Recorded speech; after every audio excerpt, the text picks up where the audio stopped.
लेकिन आपसे कहना चाहता हूँ, इनमें से कितने लोग हैं जिनको वुजू करना आता है, जिनको गुस्ल करना आता है। बड़ी माजरत के साथ 3-3, 4-4 बच्चों के बाप होने के बाद भी आज तक उनको गुस्ल करने का तरीका ना आया। मैं आपसे पूछता हूँ, जो पूरी जिंदगी गुस्ल न सीखा वो कैसा मुसलमान? जिसने पूरी जिंदगी वुजू न सीखा वो कैसा मुसलमान? जिसको कलेमा भी पढ़ना ना आता हो वो कैसा मुसलमान? मेरे अजीज, मेरे भाइयों, हमारे सरों पर मौत की तलवार लटक रही है और एक दिन वो आएगा, जल्द आएगा और अल्लाह अकबर, उसमें कोई रुकावट नहीं बन सकता।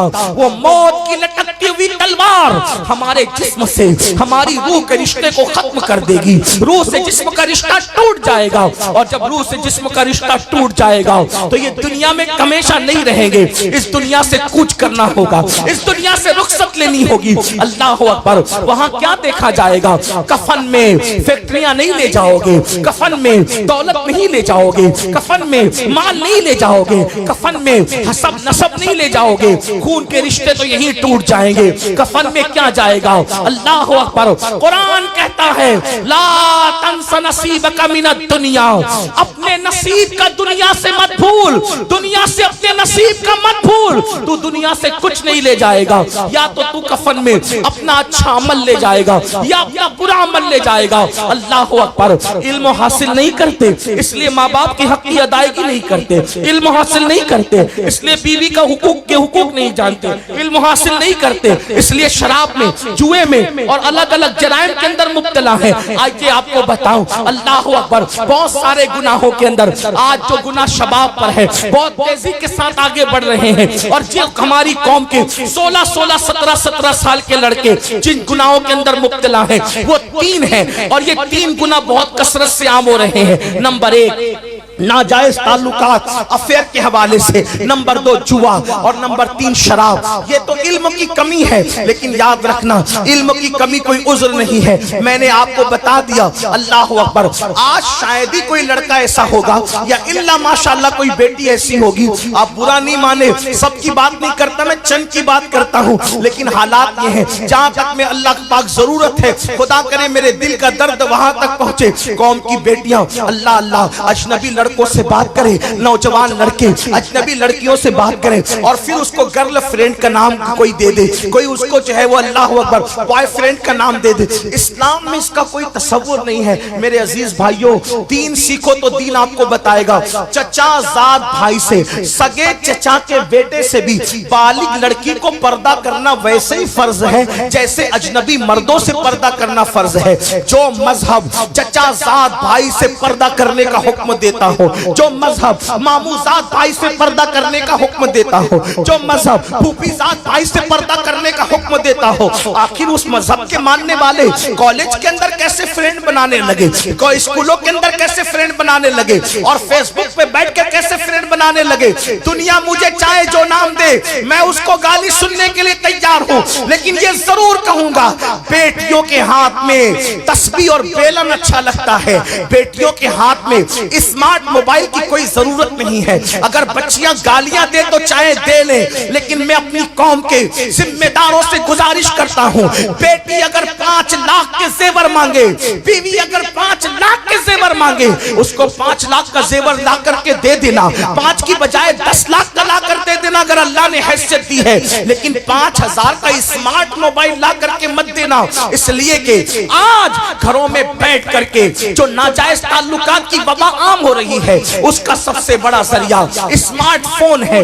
बेटियों को स्मार्टफोन न दो। अगर बहुत ज्यादा जरूरत है तो सिर्फ फोन पर बात करने के लिए कोई हल्का फुल्का सा ऐसा हो जिसमें तस्वीरें न हो, जिसमें इंटरनेट न हो, इसमें आबरू बचाने का जरिया है। वरना याद रखो, आज फेसबुक ने वो दिन दिखाए कि शरीफ घरों की बेटियां भी दूसरों के साथ भागती हुई नजर आई है। अल्लाह अकबर, क्या तूफान है इंटरनेट के जंगल ने बपा वफा किया है, इसका अंदाजा शायद देहात में बैठे हुए लोगों को नहीं हो सकता। मेरे आका सल्लल्लाहु अलैहि वसल्लम के दीवानों, याद रखो हमारे यहाँ बेटी की इज्जत को बहुत बुलंद मकाम दिया गया है। लोग कहते हैं मुसलमान बेटी की आजादी नहीं चाहता, हम कहते हैं बेटी की आजादी इसलिए चाहे तुम, भेड़िया ये कहे कि बकरी को तेरे खूंटे से खोल के आजाद कर दे ताकि मैं उछल लूं आजादी के नाम पे। सुन लो, बकरी की भी भलाई इसमें है और मालिक की भी भलाई इसमें है कि जिसको खूंटे पे रखना चाहिए उसको खूंटे में रखे, जिसको घर में रखना चाहिए उसको घर में रखे और जिसको आजाद रखना चाहिए उसको आजाद रखे। आजाद कुत्ते फिरा करते हैं, पालतू शरीफ बकरियां नहीं फिरा करती। तो इस्लाम किसी भी बकरी को किसी भेड़िए के हवाले करने का कायल नहीं है। अगर पाप के भेड़िए औरतों को पाप की नजर से देखने वाले, औरतों को आजादी के नाम पर नंगा करके अपनी हवस निकालना चाहते हैं तो हम ये कहना चाहते हैं जो दाना देना है दे दो, लेकिन हम अपनी बेटियों को पर्दे में रखकर बताएंगे कि बेटियों को पर्दे में रखना ये जुल्म नहीं है बल्कि बेटी की कीमती होने की अलामत है। पर्दे में रखने का मतलब ये नहीं, पर्दे में रखने का मतलब ये नहीं कि जुल्म कर रहे हैं। हर पर्दे में रखी हुई चीज पे जुल्म नहीं होता। देखो सब्जियां रोड पे बिकती है लेकिन सोना रोड पे नहीं बिकता बल्कि बड़े एहतिमाम से बिकता है। वजह क्या है? सब्जी सस्ती होती है, सोना कीमती होता है, हीरा उससे भी ज्यादा कीमती होता है। तो सुनार की दुकान पे हीरा नहीं मिलता बल्कि उसके लिए और एहतिमाम होता है। तो याद रखो हर कीमती चीज छुपा के रखी जाती है। मिसाल के तौर पे मैं अक्सर अपनी बहनों को समझाने के लिए कहता हूँ, देखो हमारे मजहब ने जिसको कीमती समझा उसको पर्दे में रखा और पर्दे में देख के हम समझ जाते हैं कि ये कीमती है। मिसाल के तौर पे दुनिया में करोड़ों कब्रें मौजूद है, बोलो है कि नहीं है? करोड़ों कब्रें मौजूद है, एक तो नहीं, आपके झारखंड में करोड़ों कब्रें होगी, करोड़ों की बात कर रहा हूं, करोड़ों कब्रें होगी ढूंढोगे तो अल्लाह अकबर। लेकिन देख लो सारी कब्रें नंगी पड़ी हुई है, लेकिन जब हम किसी कब्र पर गिलाफ पड़ा हुआ देखते हैं और उसको चादर के नीचे पर्दे में देखते हैं समझ जाते हैं किसी शराबी की कब्र नहीं होगी, किसी जुआरी की नहीं होगी, किसी जानी की नहीं होगी, बल्कि ये कीमती कब्र है। इसलिए इस पे कपड़ा और पर्दा डाल दिया गया है, इस पे गिलाफ डाल दिया गया है। इसी तरह देखो दुनिया की सारी मस्जिदें बेपर्दा है, लेकिन जो मस्जिदों में सबसे अफजल तरीन मस्जिद है जिसे काबतुल्लाह शरीफ कहते हैं उसको गिलाफ में ढक करके बताया गया है।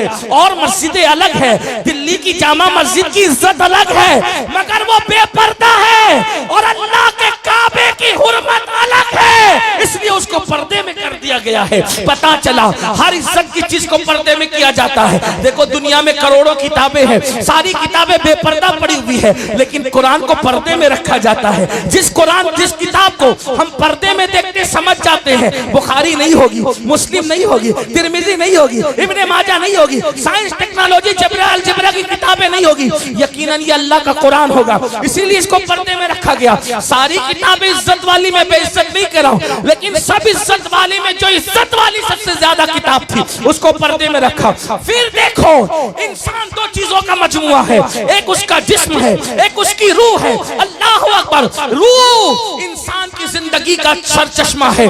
जब तक रूह है तब तक इंसान स्टेज पर, जब तक रूह है तब तक महफिल में, जब तक रूह है तब तक पार्लियामेंट में, जब तक रूह है वो वजीर है, जब तक रूह है वो अमीर है, जब तक रूह है वो इज्जत वाला है, जब तक रूह है वो आलिम है, जब तक रूह है वो खतीब है, जब तक रूह है वो पीर है। लेकिन रूह निकल गई तो लोग ये नहीं कहते पीर साहब को उठाओ, आलिम साहब को उठाओ, एमएलए साहब को उठाओ, एमपी साहब को उठाओ, नहीं, लोग क्या कहते मैयत को उठाओ, मैयत को निलाओ। पता चला जब तक रूह है सारी डिग्री और अलकाबात सलामत है, रूह निकल गई मैयत के सिवा कोई और नाम नहीं। तो पता चला रूह कितनी कीमती है और इंसान दो चीजों का मुरक्कब है, जिस्म और रूह का। पता चला रूह कीमती चीज है, जिस्म को जाहिर किया और रूह को अंदर छुपा लिया, यानी कि पर्दे में रखा क्योंकि वो ज्यादा कीमती थी। इसी तरह मजहब भी दो चीजों का मजमुआ है, एक है अमल, एक है अकीदा।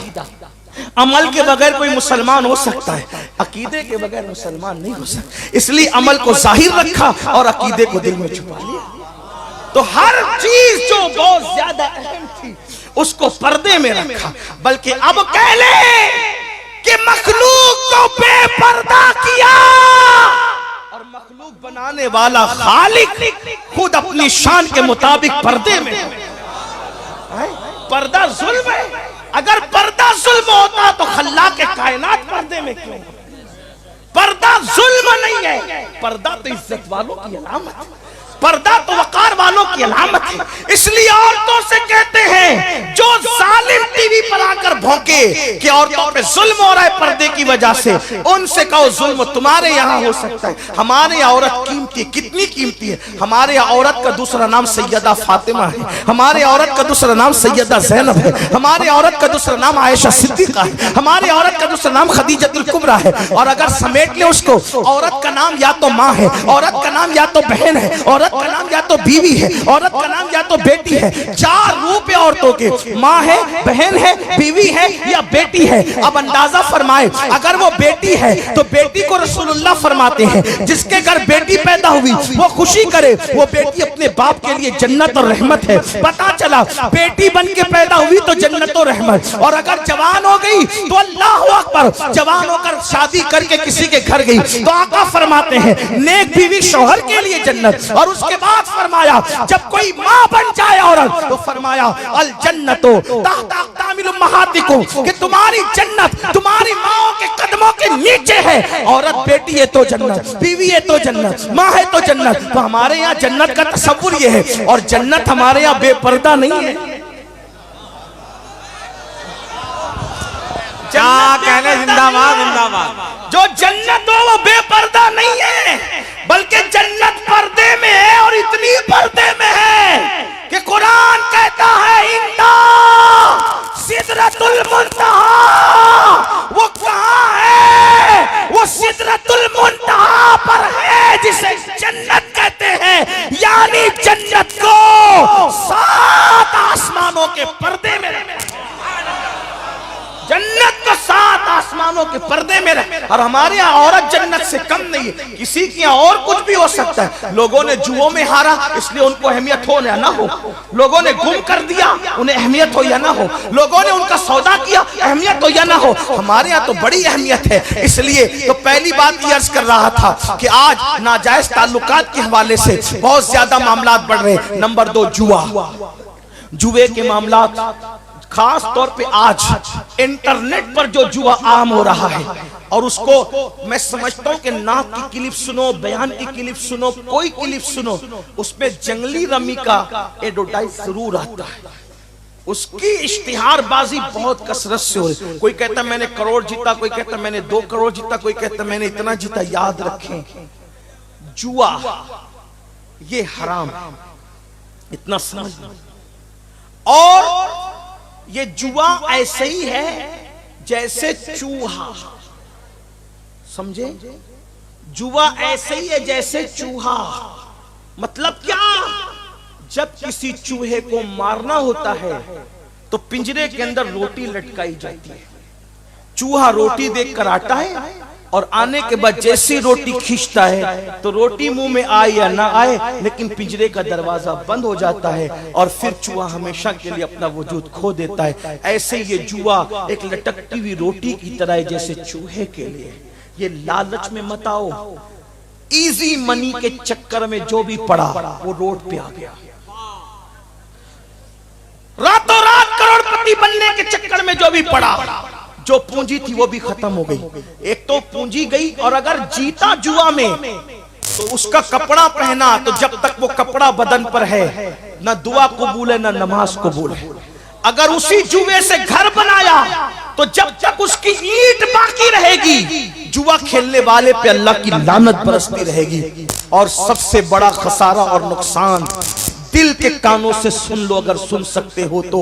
मेरे आका गैब दा नबी सल्लल्लाहु अलैहि वसल्लम ने फरमाया कि जिसने दुनिया में जुआ खेला होगा, जब वो कयामत के दिन उठेगा तो उसका हाथ सूअर के खून में रंगा हुआ होगा, उसका हाथ सूअर के खून में रंगा हुआ होगा। अल्लाह अकबर। कयामत के दिन आप सूअर के नाम से बहुत नफरत करते हैं, लेकिन जुआ खेलने वालों, जुआ से दिलचस्पी रखने वालों, मेरे भाइयों, ये मेरे नबी का फरमान है, अपने आका का फरमान है। और जरा सुनो उसका नुकसान क्या है। मेरे आका गैब दा नबी सल्लल्लाहु अलैहि वसल्लम फरमाते हैं जिसने दुनिया में जुआ खेला होगा, बल्कि यहाँ तक इमाम गजाली ने लिखा कि जुआ के आलात अपने हाथ में लिए होंगे, वो हाल इस हालत में कयामत में उठेगा कि उसका हाथ सूअर के खून में रंगा होगा। अब सूअर के खून में रंगने का नुकसान क्या है। कयामत के दिन एक मंजर ये भी होगा कि मेरे आका अपनी उम्मतियों से मुसाफा करेंगे, मेरे सरकार अपनी उम्मत से मुसाफा करेंगे। यही तो बात है, आशिकाने रसूल के लिए महशर में भी एक महशर है, कयामत में भी एक कयामत है। अल्लाह अल्लाह। जब यहाँ हम जलसों में आते हैं तो उलमा से मुसाफा करने के शौकीन होते हैं, और करना भी चाहिए। हो सके तो जिंदगी में या तो किसी नेक के पीछे नमाज पढ़ लो या किसी नेक से मुसाफा कर लो। क्या होता है जब नेक सजदे से सर उठाता है, हदीस पाक है, तवज्जो करें, जब कोई नेक बंदा सजदे से सर उठाता है तो उसके पीछे जितने खड़े रहते हैं अल्लाह सबकी मगफिरत फरमा देता है। और जब कोई किसी नेक बंदे से मुसाफा करता है तो जिसने नेक बंदे से मुसाफा किया अल्लाह पाक उसकी भी मगफिरत फरमा देता है। एक जालिम बादशाह की मौत के बाद किसी ने उसको जन्नत में टहलते देखा, पूछा कि तेरा क्या हाल है। उसने कहा मैं जन्नत में हूँ। कहा दुश्मने खुदा तू जन्नत में कैसे। तो उसने जवाब दिया एक मर्तबा इमाम हसन बसरी के हाथ चूमे थे, उसी की वजह से अल्लाह ने मेरी मगफिरत फरमा दी। आपसे पूछता हूं उलमा सादात नेक बंदों से मुसाफा जब इतनी बड़ी बात है तो कयामत के दिन कैसी लालच होगी जब वो हुस्ने सरापा, वो जलवे जहां आ रहा, वो हुस्ने तमाम, वो हुस्ने कामिल, वो रश्के कमर, अल्लाह अकबर, वो रश्के गुल, बल्कि रश्के गुलशन। मेरे इमाम कहते हैं वो है लम्हाए नाजुक उनके हजार चढ़ते हैं फूल जिनसे, वो है लम्हाए नाजुक उनके हजार चढ़ते हैं फूल जिनसे। गुलाब गुलशन में देख बुलबुल, ये देख गुलशन गुलाब में है, कितने खूबसूरत है मेरे आका। अल्लाह अकबर। फरमाया गया कयामत में मेरे आका अपनी उम्मत से मुसाफा करेंगे। लेकिन आप मुझे बताओ जिनके हाथ जुआ खेलने की वजह से सूअर के खून में रंगे हुए होंगे, ऐ मेरी कौम के जवानों जरा उस वक्त का तसव्वुर करो, उस वक्त का तसव्वुर करो, उन हालात का तसव्वुर करो, उस कयामत का तसव्वुर करो। आका का जलवा सामने है और तुमने जुआ खेला है और हाथ सूअर के खून में है, तो क्या मेरे आका से मुसाफा कर सकोगे। उस वक्त का पछताना कैसा पछताना होगा, उस वक्त की हसरत कैसी हसरत होगी, उस वक्त की तकलीफ कैसी तकलीफ होगी। मगर याद रखो उस वक्त के पछताने से कोई काम नहीं आएगा, कुछ हाथ नहीं आएगा। अगर पछताना है तो अभी, तौबा करना है तो अभी, पलटना है तो अभी, अल्लाह अकबर, रुजू करना है तो अभी। और तीसरा और आखिरी गुनाह तो बहुत है, लेकिन अब आखिरी गुनाह पढ़कर अपनी गुफ्तगू मुकम्मल करना चाहता हूँ, लेकिन सबको ध्यान से सुनना होगा। वो गुनाह कौन सा है। वो गुनाह नशे का गुनाह है। आज अल्लाह अकबर फिल्मों की वजह से, सीरियलों की वजह से, आवारा दोस्तों की वजह से नशा बढ़ता जा रहा है, इतना बढ़ रहा है। कोई नशे से, कोई शराब से नशा कर रहा है, कोई एमडी से नशा कर रहा है, कोई इंजेक्शन से नशा कर रहा है, कोई हीरोइन से नशा कर रहा है, कोई चरस और भंग से नशा कर रहा है, कोई गोलियों से नशा कर रहा है, कोई दवाओं से नशा कर रहा है। याद रखना मेरे आका गैब दा नबी सल्लल्लाहु अलैहि वसल्लम ने फरमाया कुल्लु मुस्किरिन हराम, हर नशावर चीज हराम है। मेरे भाइयों हर नशा हराम है, किसी भी नशे की इजाजत नहीं दी गई। और आप जानते हैं अल्लाह अकबर किताबों में लिखा है अब्दुल मलिक इब्ने मरवान के दरबार में, मरवान का बेटा अब्दुल मलिक जब वो बादशाह बना उसके दरबार में कफन चोर आया और उसने कहा मैंने कफन चोरी से तौबा की। तो मरवान के बेटे अब्दुल मलिक ने पूछा ए कफन चोर तूने कैसे तौबा की, क्यों तौबा की, तौबा करने की वजह क्या है, तो उसने बयान किया, एक मर्तबा मैं कफन चोरी करने गया तो मैंने क्या देखा, एक कब्र मैंने खोली, तो कब्र खोलने के बाद क्या देखा कि मुर्दे का चेहरा किबले से फिरा हुआ है, मुर्दे का चेहरा किबले से फिरा हुआ है और उसकी कब्र में आग भड़क रही है। अल्लाह अकबर, उसकी चीखें निकल रही है। मैं हैरान होकर भागा तो गैब से आवाज आई, ऐ बंदे पूछना नहीं कि इसका चेहरा किबले से क्यों फिरा हुआ है, इसकी कब्र में आग क्यों भड़क रही है। तो मैंने पूछा क्यों भड़क रही है, तो कहा ये नमाज में सुस्ती करता था, ये नमाज नहीं पढ़ता था, इसलिए इसका चेहरा किबले से फिरा हुआ। मुझे ये हिकमत समझ में आई, बेनमाजी का चेहरा किबले से फिरा हुआ क्यों, क्योंकि वो दुनिया में किबले की तरफ रुख नहीं करता था। तो जीते जी जिसने नमाज की हालत में किबले की तरफ रुख नहीं किया, अल्लाह अकबर, अल्लाह ने मरने के बाद उसका मुंह किबले से फेर दिया। अल्लाह अकबर, ये भी बड़ा दर्दनाक अलमिया है। हालांकि मेरा उन्वान आज नमाज नहीं, मुझे जो उन्वानात दिए गए मैं उसके एंड पर पहुंच रहा हूं, लेकिन इतना जरूर कहूंगा, आज बड़े अफसोस की बात, फेसबुक, व्हाट्सएप, यूट्यूब के लिए, दोस्तों के लिए, सबके लिए वक्त है। अगर वक्त नहीं है तो मेरे अल्लाह के लिए वक्त नहीं है। ऐ मेरे आका सल्लल्लाहु अलैहि वसल्लम के दीवानों, याद रखो, किस मुंह से कहते हो कि नबी के नाम पे जान दे देंगे, किस मुंह से कहते हो नबी के नाम पे सब कुर्बान कर देंगे। जो कौम अपने नबी के नाम पर 10 मिनट का वक्त कुर्बान न कर सके, मेरे भाई जो नमाज के लिए 10 मिनट से ज्यादा का टाइम नहीं लगता, सुन लो, अल्लाह के रसूल गैब का नबी सल्लल्लाहु अलैहि वसल्लम फरमाते हैं, ऐ मेरे सहाबा, आका ने अपने असहाब से कहा, ऐ मेरे सहाबा, दुआ करो, अल्लाह किसी को बदबख्त न करे, अल्लाह किसी को महरूम न करे। इस हदीस को दिल के कानों से सुन लो, मेरी बात में तवज्जो करे, गौर फरमाए। अल्लाह अकबर, आका क्या फरमाते हैं, ऐ मेरे सहाबा, ये दुआ करो, अल्लाह किसी को बदबख्त और महरूम न करे। सहाबा किराम ने अर्ज़ की, आका बदबख्त कौन है, महरूम कौन है? तो आका फरमाते हैं, जो नमाज छोड़ देता है वो बदबख्त भी है और वो महरूम भी है। और मेरे आका ने यहाँ तक फरमाया, जिसने जानबूझकर नमाज छोड़ दी वो मेरे जिम्मे से बाहर हो गया, वो मेरे जिम्मे से खारिज हो गया। कयामत के दिन उसके साथ मेरा कोई वादा नहीं है। अल्लाह अकबर, क्या समझ रहे हो? आका करीम सल्लल्लाहु अलैहि वसल्लम ने यहाँ तक इरशाद फरमाया, जिसने नमाज छोड़ दी अल्लाह उसके किसी अमल को कबूल नहीं करेगा। अल्लाह अकबर, ऐ मस्जिदों को वीरान करूंगा। लेकिन आपसे कहना चाहता हूँ, इनमें से कितने लोग हैं जिनको वुजू करना आता है, जिनको गुस्ल करना आता है, बड़ी माजरत के साथ 3-3, 4-4 बच्चों के पाप होने के बाद भी आज तक उनको गुस्ल करने का तरीका ना आया। मैं आपसे पूछता हूँ, जो पूरी जिंदगी गुस्ल न सीखा वो कैसा मुसलमान? जिसने पूरी जिंदगी वुजू न सीखा वो कैसा मुसलमान? जिसको कलेमा भी पढ़ना ना आता हो वो कैसा मुसलमान? मेरे अजीज, मेरे भाई, जो हमारे सरों पर मौत की तलवार लटक रही है और एक दिन वो आएगा, जल्द आएगा, और अल्लाह अकबर, उसमें कोई रुकावट नहीं बन सकता।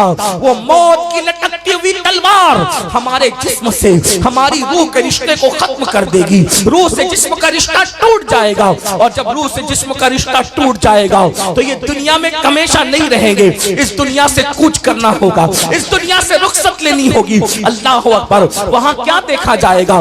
कफन में फैक्ट्रियां नहीं ले जाओगे, कफन में दौलत नहीं ले जाओगे, कफन में माल नहीं ले जाओगे, कफन में हसब नसब नहीं ले जाओगे, खून के रिश्ते तो यहीं टूट जाएंगे। कफन में क्या जाएगा? अल्लाह अकबर, कुरान कहता है, ला तंस नसीबका मिनद दुनिया, अपने नसीब का दुनिया से मत भूल, दुनिया से अपने नसीब का मत भूल। तू दुनिया से कुछ नहीं ले जाएगा, या तो तू कफन में अपना अच्छा अमल ले जाएगा या अपना बुरा अमल ले जाएगा। अल्लाह अकबर, इल्म हासिल नहीं करते इसलिए माँ बाप की हक की अदायगी नहीं करते, इल्म हासिल नहीं करते इसलिए बीवी का हुकूक के हुकूक नहीं जानते, इल्म हासिल नहीं करते इसलिए शराब में, जुए में और अलग अलग जराइम के अंदर मुब्तला है। आइए आपको बताऊं, अल्लाह अकबर, बहुत सारे गुनाहों के अंदर आज जो गुनाह शबाब पर है बहुत तेजी के साथ आगे बढ़ रहे हैं। और जो हमारी कौम के 16-16, 17-17 साल के लड़के जिन गुनाहों के अंदर मुब्तला है वो 3 हैं, और ये 3 गुनाह बहुत कसरत से आम हो रहे हैं। नंबर 1 नाजायज ताल्लुकात अफेयर के हवाले से, नंबर 2 जुआ, और नंबर 3 शराब। ये तो इल्म की कमी है, लेकिन याद रखना इल्म की कमी कोई उज्र नहीं है। मैंने आपको बता दिया। अल्लाह अकबर। आज शायद ही कोई लड़का ऐसा होगा या इल्ला माशाअल्लाह कोई बेटी ऐसी होगी, आप बुरा नहीं माने, सबकी बात नहीं करता, मैं चंद की बात करता हूँ, लेकिन हालात ये हैं जहाँ तक में अल्लाह पाक जरूरत है, खुदा करे मेरे दिल का दर्द वहां तक पहुंचे। कौम की बेटियां अल्लाह अल्लाह अजनबी लड़कों से बात करें, नौजवान लड़के अजनबी लड़कियों से बात करें और फिर उसको गर्ल फ्रेंड का नाम कोई दे दे, कोई उसको जो है वो अल्लाह अकबर बॉयफ्रेंड का नाम दे दे। इस्लाम में इसका कोई तसव्वुर नहीं है। मेरे अजीज भाइयों, दीन सीखो तो दीन आपको बताएगा। चचा जाद भाई से, सगे चचा के बेटे से भी बालिग लड़की को पर्दा करना वैसे ही फर्ज है जैसे अजनबी मर्दों से पर्दा करना फर्ज है। जो मजहब चचा जाद भाई से पर्दा करने का हुक्म देता हो, जो मजहब मामूजाद भाई से पर्दा करने का हुक्म देता हो, जो मजहब फूफीजाद भाई से पर्दा करने का हुक्म देता हो, आखिर उस मजहब के मानने वाले कॉलेज के अंदर कैसे फ्रेंड बनाने लगे, कोई स्कूलों के अंदर कैसे फ्रेंड बनाने लगे और फेसबुक पे बैठ के कैसे फ्रेंड बनाने लगे। दुनिया मुझे चाहे जो नाम दे, मैं उसको गाली सुनने के लिए तैयार हूँ, लेकिन ये जरूर कहूंगा बेटियों के हाथ में तस्बीह और बेलन अच्छा लगता है। बेटियों के हाथ में स्मार्ट मोबाइल की कोई जरूरत नहीं है। अगर बच्चियां गालियां दे तो चाहे दे ले, लेकिन मैं अपनी कौम के जिम्मेदारों से गुजारिश करता हूं, बेटी अगर 5 लाख के जेवर मांगे, बीवी अगर 5 लाख के जेवर मांगे, उसको 5 लाख का जेवर ला करके दे देना, 5 की बजाय 10 लाख का ला कर दे देना अगर अल्लाह ने हैसियत दी है, लेकिन 5000 का स्मार्ट मोबाइल ला करके मत देना। इसलिए कि आज घरों में बैठ करके जो नाजायज ताल्लुकात की वबा आम हो रही है, उसका सबसे बड़ा जरिया स्मार्टफोन है। बेटियों को स्मार्टफोन न दो। अगर बहुत ज्यादा जरूरत है तो सिर्फ फोन पर बात करने के लिए कोई हल्का फुल्का सा ऐसा हो जिसमें तस्वीरें न हो, जिसमें इंटरनेट न हो, इसमें आबरू बचाने का जरिया है। वरना याद रखो, आज फेसबुक ने वो दिन दिखाए कि शरीफ घरों की बेटियां भी दूसरों के साथ भागती हुई नजर आई है। अल्लाह अकबर, क्या तूफान है इंटरनेट के जंगल ने बपा किया है। इसका अंदाजा शायद देहात में बैठे हुए लोगों को नहीं हो सकता। मेरे आका सल्लल्लाहु अलैहि वसल्लम के दीवानों, याद रखो हमारे यहाँ बेटी की इज्जत को बहुत बुलंद मकाम दिया गया है। लोग कहते हैं मुसलमान बेटी की आजादी नहीं चाहता, हम कहते हैं बेटी की आजादी इसलिए चाहे तुम। भेड़िया ये कहे कि बकरी को तेरे खूंटे से खोल के आजाद कर दे ताकि मैं उछक लूं आजादी के नाम पे। सुन लो, बकरी की भी भलाई इसमें है और मालिक की भी भलाई इसमें है कि जिसको खूंटे पे रखना चाहिए उसको खूंटे में रखे, जिसको घर में रखना चाहिए उसको घर में रखे और जिसको आजाद रखना चाहिए उसको आजाद रखे। आजाद कुत्ते फिरा करते हैं, पालतू शरीफ बकरियां नहीं फिरा करती।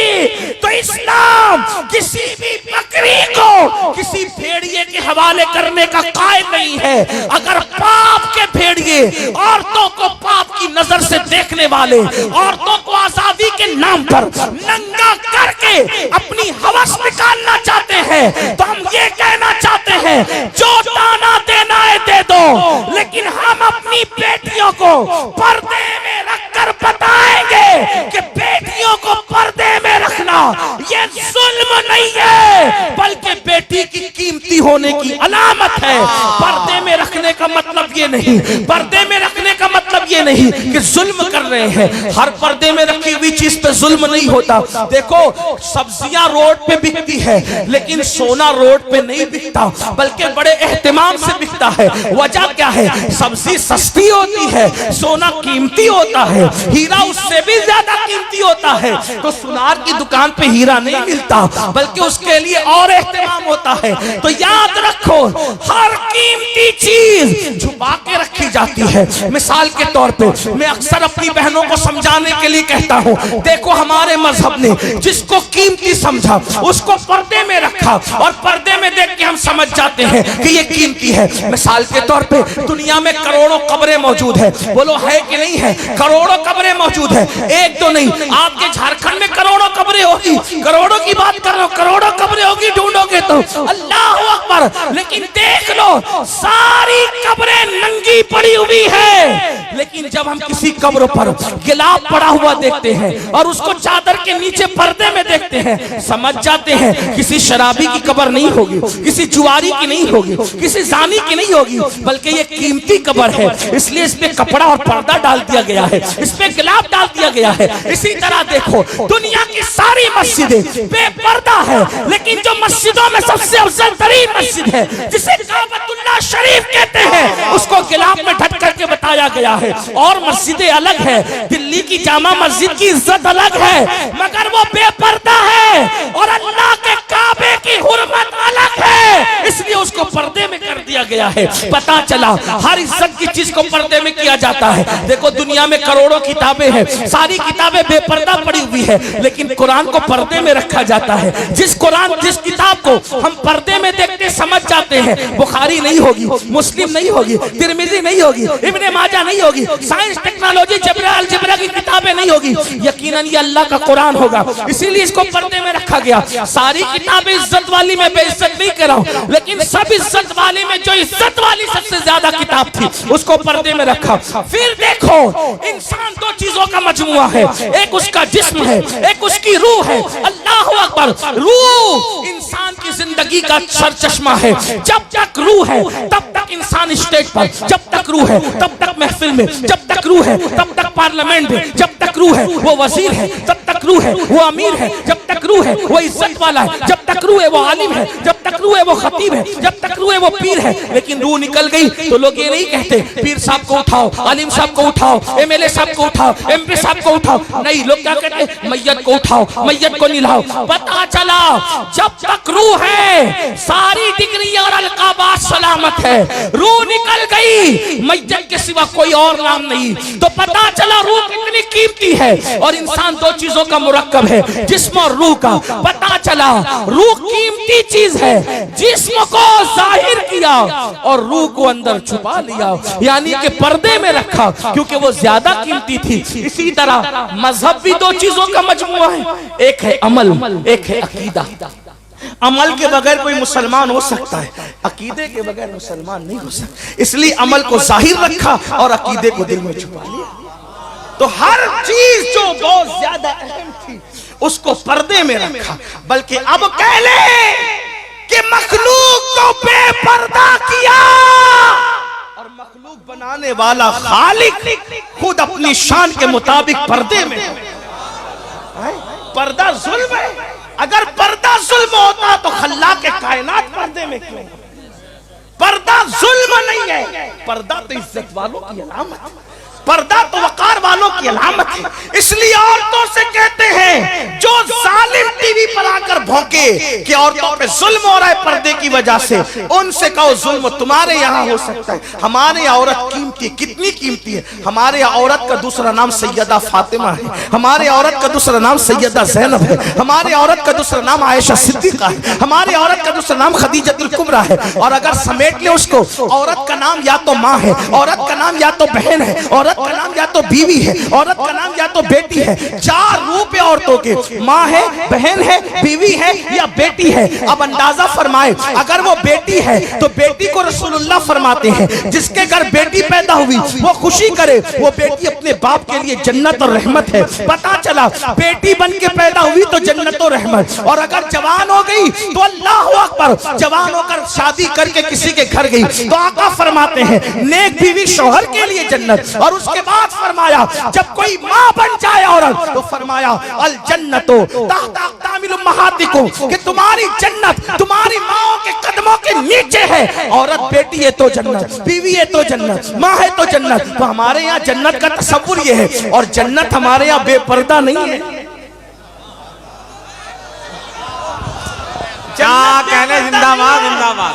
जो जन्नत हो वो बेपर्दा नहीं है, बल्कि जन्नत पर्दे में है, और इतनी पर्दे में है कि कुरान कहता है इंदा सिदरतुल मुंतहा। वो कहाँ है? वो सिदरतुल मुंतहा पर है, जिसे जन्नत कहते हैं।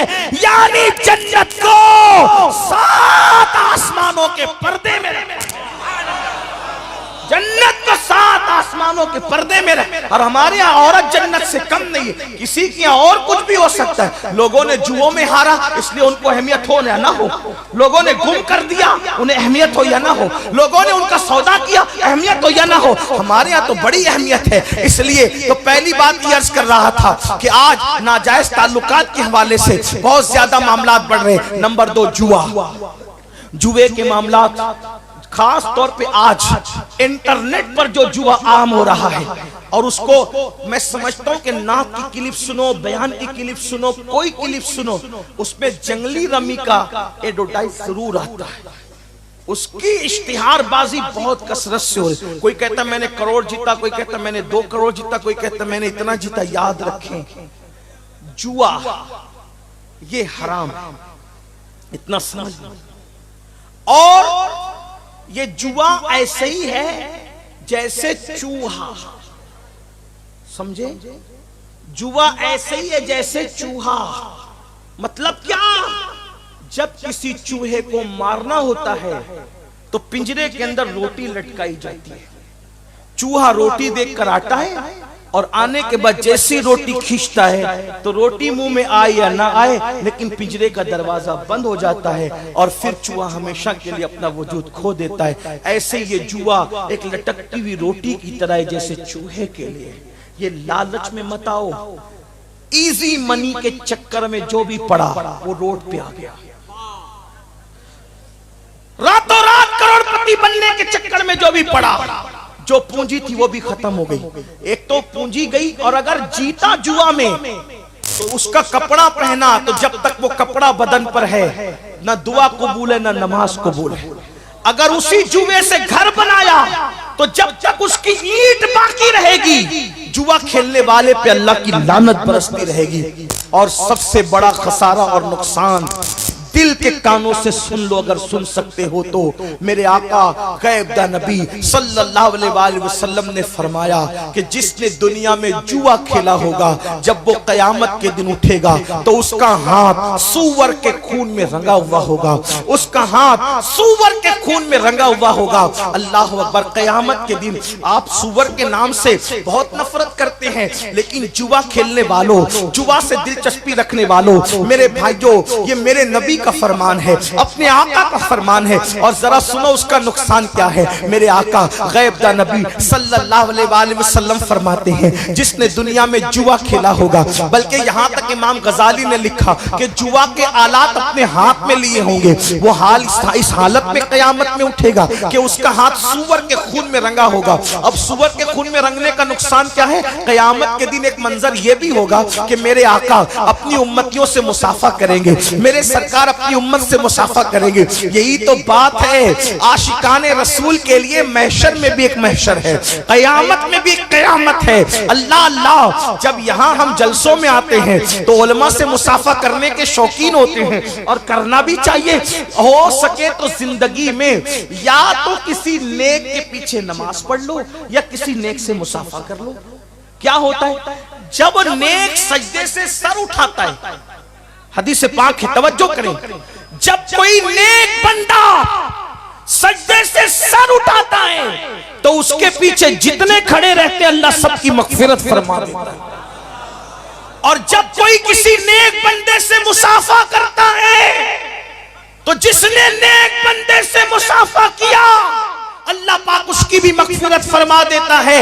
एक जालिम बादशाह की मौत के बाद किसी ने उसको जन्नत में टहलते देखा, पूछा कि तेरा क्या हाल है? उसने कहा मैं जन्नत में हूँ। कहा दुश्मने खुदा तू जन्नत में कैसे? तो उसने जवाब दिया, एक मर्तबा इमाम हसन बसरी के हाथ चूमे थे, उसी की वजह से अल्लाह ने मेरी मगफिरत फरमा दी।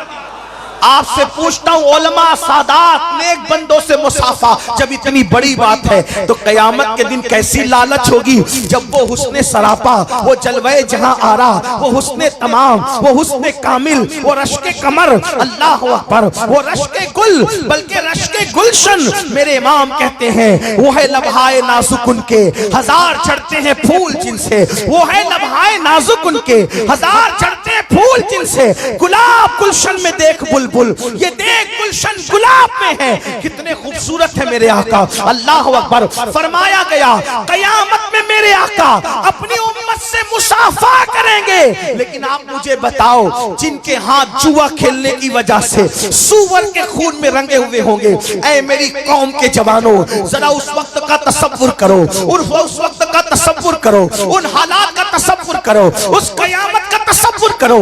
आका का जलवा सामने है और तुमने जुआ खेला है और हाथ सूअर के खून में है, तो क्या मेरे आका से मुसाफा कर सकोगे? उस वक्त का पछताना कैसा पछताना होगा, उस वक्त की हसरत कैसी हसरत होगी, उस वक्त की तकलीफ कैसी तकलीफ होगी। मगर याद रखो उस वक्त के पछताने से कोई काम नहीं आएगा, कुछ हाथ नहीं आएगा। अगर पछताना है तो अभी, तौबा करना है तो अभी, पलटना है तो अभी, अल्लाह अकबर, रुजू करना है तो अभी। और तीसरा और आखिरी गुनाह तो बहुत है, लेकिन अब आखिरी गुनाह पढ़कर अपनी गुफ्तगू मुकम्मल करना चाहता हूँ, लेकिन सबको ध्यान से सुनना होगा। वो गुनाह कौन सा है? वो गुनाह नशे का गुनाह है। आज अल्लाह अकबर फिल्मों की वजह से, सीरियलों की वजह से, आवारा दोस्तों की वजह से नशा बढ़ता जा रहा है, इतना बढ़ रहा है। कोई नशे से, कोई शराब से नशा कर रहा है, कोई एमडी से नशा कर रहा है, कोई इंजेक्शन से नशा कर रहा है, कोई हीरोइन से नशा कर रहा है, कोई चरस और भंग से नशा कर रहा है, कोई गोलियों से नशा कर रहा है, कोई दवाओं से नशा कर रहा है। याद रखना मेरे आका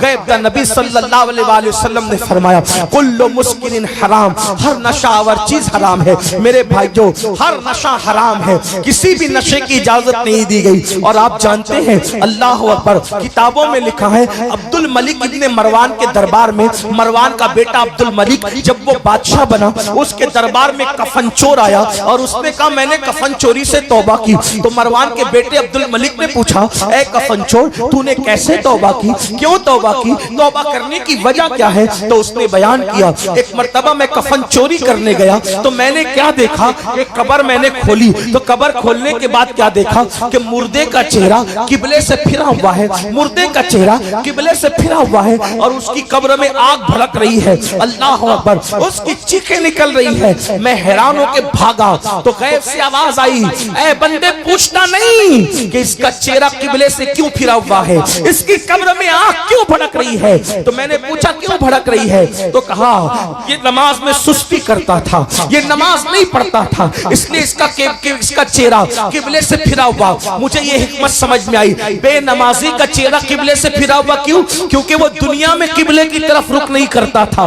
तो जीते जी जिसने नमाज की हालत में किबले की तरफ रुख नहीं किया, अल्लाह अकबर, अल्लाह ने मरने के बाद उसका मुंह किबले से फेर दिया।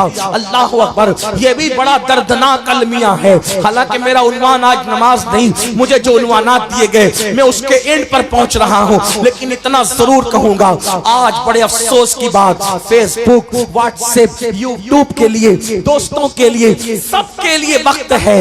अगर वक्त नहीं है तो मेरे अल्लाह के लिए वक्त नहीं है। ऐ मेरे आका सल्लल्लाहु अलैहि वसल्लम के दीवानों, याद रखो किस मुंह से कहते हो कि नबी के नाम पे जान दे देंगे, किस मुंह से कहते हो नबी के नाम पे सब कुर्बान कर देंगे। जो कौम अपने नबी के नाम पर 10 मिनट का वक्त कुर्बान न कर सके, मेरे भाइयों नमाज के लिए 10 मिनट से ज्यादा का टाइम नहीं लगता। सुन लो अल्लाह के रसूल गैब का नबी सल्लल्लाहु अलैहि वसल्लम फरमाते हैं ऐ मेरे सहाबा, आका ने अपने असहाब से कहा ऐ मेरे सहाबा दुआ करो अल्लाह किसी को बदबख्त न करे, अल्लाह किसी को महरूम न करे। इस हदीस को दिल के कानों से सुन लो, मेरी बात में तवज्जो करें, गौर फरमाएं। अल्लाह अकबर, आका क्या फरमाते हैं ऐ मेरे सहाबा ये दुआ करो अल्लाह किसी को बदबख्त और महरूम न करे। सहाबा किराम ने अर्ज़ की आका बदबख्त कौन है, महरूम कौन है? तो आका फरमाते हैं जो नमाज छोड़ देता है वो बदबख्त मुस्तहद भी है और वो महरूम भी है। और मेरे आका ने यहाँ तक फरमाया, जिसने जानबूझकर नमाज छोड़ दी वो मेरे जिम्मे से बाहर हो गया, वो मेरे जिम्मे से खारिज हो गया। क़यामत के दिन उसके साथ मेरा कोई वादा नहीं है। अल्लाह अकबर। क्या समझ रहे हो? आका करीम सल्लल्लाहु अलैहि वसल्लम ने यहाँ तक इरशाद फरमाया, जिसने नमाज छोड़ दी अल्लाह उसके किसी अमल को कबूल नहीं करेगा। अल्लाह अकबर। ए मस्जिदों को वीरान